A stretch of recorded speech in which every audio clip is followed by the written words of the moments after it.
When you want to engage an audience, you first need a narrative. From anime, we know this narrative to be some sort of revenge, maybe even a simple desire to be popular. Well, in My Dress Up Darling, that narrative takes the very effective form of dressing up Marin Kitagawa.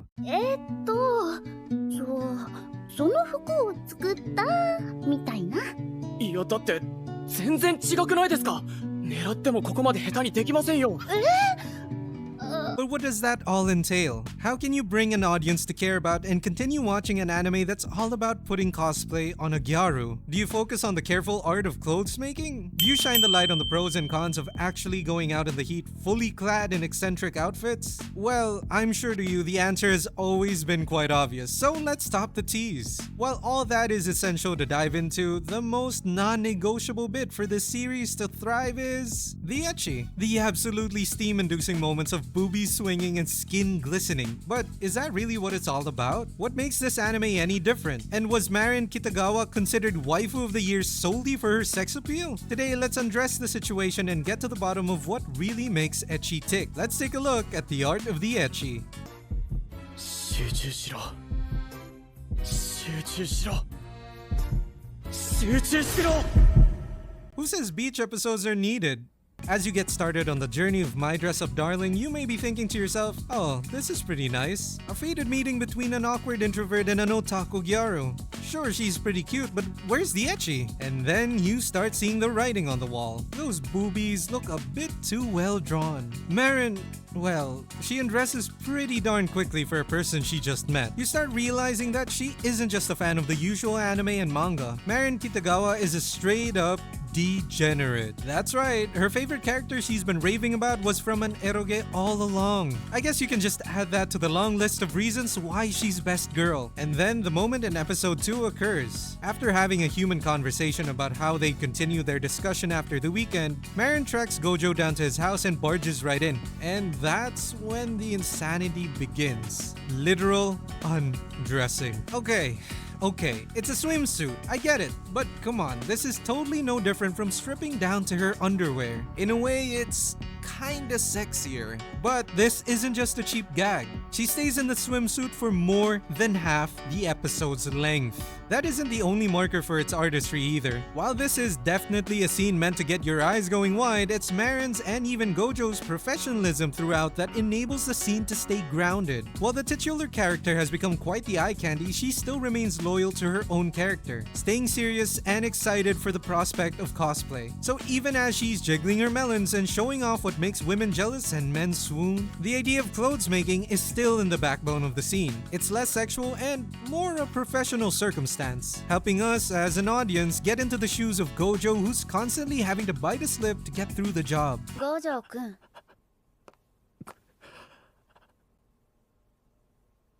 いいから。して。 Also, while this ecchi scene only contains one waifu to Algo, she still manages to show more than one side. At one point, she's an excited and passionate gyaru who can't wait to get to work, and in another, a serious dommy mommy who demands your cooperation. Poetically, she also shows a much cuter and utterly adorable form after realizing for herself the inappropriateness of the situation. Now, of course, I'm not saying Marin as a character isn't totally out of line. Don't undress in front of boys you just got to know yesterday, kids. But the animators themselves know the assignment and do some of the best work I've ever seen in breathing a realistic movement into an elite waifu. Never unfaithful to realism and staying accurate to the proportions they've established, Marin just looks good. Whatever the energy may be, that's just extra sauce, as this is definitely something you shouldn't show your parents. Who needs a beach episode when you can get all the same heat right here at home? Nah, he'd win. Taking a look back at how the series starts, it is pretty run-of-the-mill. Marin's introduction is actually not at all flashy. A simple fall and a smile, and Gojo, like us, just fell in love. But why is that? Well, a good chunk of the first episode actually focuses its attention on Gojo himself, his character, his hobbies, and his past. All these work to help us get sold into the Marin ship straight from the get-go. We understand why their relationship means so much to Gojo, why it matters so much that he doesn't allow himself to let her down. It's a very stereotypical yet essential characteristic of masculinity. Sure, Marin is a perfectly capable and headstrong individual, but the series runs off the energy of putting us in Gojo's shoes, making us all wish we could be the ones to help dress up this otaku Gyaru, all for her radiant smile. そうならいいけど Sure, there are other girls in the series all bringing their own version of sex appeal to get viewers all hot and bothered, but unlike other ecchi series, the heart of the show in Gojo is always firmly set on Marin Kitagawa herself. This lends to the show leaning on Marin's many different outfits as the way it all stays fresh for fans to enjoy. Unlike some other Gojos in the world, Wakana is definitely winning. I mean, come on, he went from zero friends to the class beauty getting undressed on his command. What more could you possibly want in life?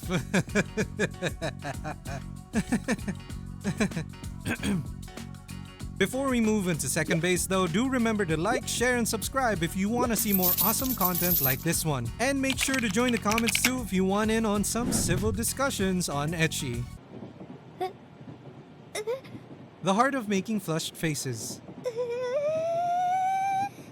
If you ask me what the single most ecchi scene there is on My Dress Up Darling, I think my personal answer has to be the scene in episode 11 involving the Love Hotel. But before we get into that, let's dissect why it leaves such an explosive impact. Over the course of the series, we've been building up two main things. Marin getting absolutely rizzed by Gojo, albeit unintentionally, and Marin being a waifu of action. Now, I could also mention Gojo being absolutely oblivious while being painfully aware of Marin's attractiveness. But to be honest, that's pretty common. Though I suppose in what we're about to discuss, his understanding of Marin as a beauty is pivotal in his actions. In simple terms, he is a sucker for beauty. That's the entire reason he's so into Hina dolls and why he is slowly but surely falling deeper in attraction towards Marin. But getting back on track, this episode simply encapsulates everything there is about the series and how far we've gone since the beginning. When Marin shows insecurity about how she looks with half pigtails, Gojo very seriously disagrees. 北川さんなら似合うと思いますけど。 And so, as established, Marin just starts blushing and even quivering at the compliment. And while that's a cute sight to see, it's only the first ingredient that helps the rest of the episode cook. Of course, the other part of the pie is how forward Marin is. Whether it be committing to using a love hotel for a studio or crudely joking around with Gojo, this girl is not one to stand down. All this culminates though in one fateful scene as Gojo starts taking pictures of Marin in cosplay. 北川さん、今すぐ俺から降りてください。 Gojo, in his fervent pursuit of letting Marin shine, becomes completely oblivious of how risque the situation has become. And because of this, one accident leads to a big surprise. Now, why is this so steamy? Well, after putting all the pieces together, you come to realize that the tension born in the scene is all very deliberate. We know Gojo is as human as any of us, a mere owner of a body capable of the horny. And as for Marin, well, she's 100% in for the ride. Them sealing the deal in this moment was absolutely on the table, but as the anime gods would have it, today was simply not the day. 重かったらすぐ言ってよ。わかりました。腰下ろすよ。いい？ Is straddling all the rage these days? Before we let you go, let's dive one more time into another anime you may know of, The Apothecary Diaries. Because if you've been keeping up, then that previous scene between Marin and Gojo might look pretty recognizable. That's right, I'm talking about the one and only frog scene. Similar to what we talked about with My Dress Up Darling, there was a decent amount of build-up that made the scene as effective as it is. Most obviously, there was a decent bit of warm-up with the series actually ramping up with some ecchi Mau Mau sights. Before this, there wasn't much of that all going around, with a greater focus set on Mau Mau's cuteness and beauty over sexiness. With the exception of some scenes in the bath, while she hangs around some pretty ecchi women, she herself isn't much for it. But of course, here we are, a slip and a drop, and now a prince is on top. Well, I guess she was on top first, and quite handsy too. 薬屋、俺は。申し訳ありません。カエルを潰してしまったかもしれません。は？カエル？ Getting back on course, Mao Mao has shown to be quite submissive at times, letting uncomfortable things happen to her if it suits her. And this is no different. After deliberation, she pretty much knows Jinshi is someone of high status, and considering her own position, she wouldn't dare risk going against someone like him. Meanwhile, Jinshi has shown to make use of anything in his arsenal to get what he wants. And this is the perfect opportunity to tame this green kitten. But against all odds, Mao Mao finds and takes a way out. For that moment though, the tension was real, and considering this was all pretty foreign territory for the series, this ecchi moment was a great one. So next time you let out a sigh for when some ecchi comes along, give it more time to stew. You never know, you might just be watching art in pretty lewd motion.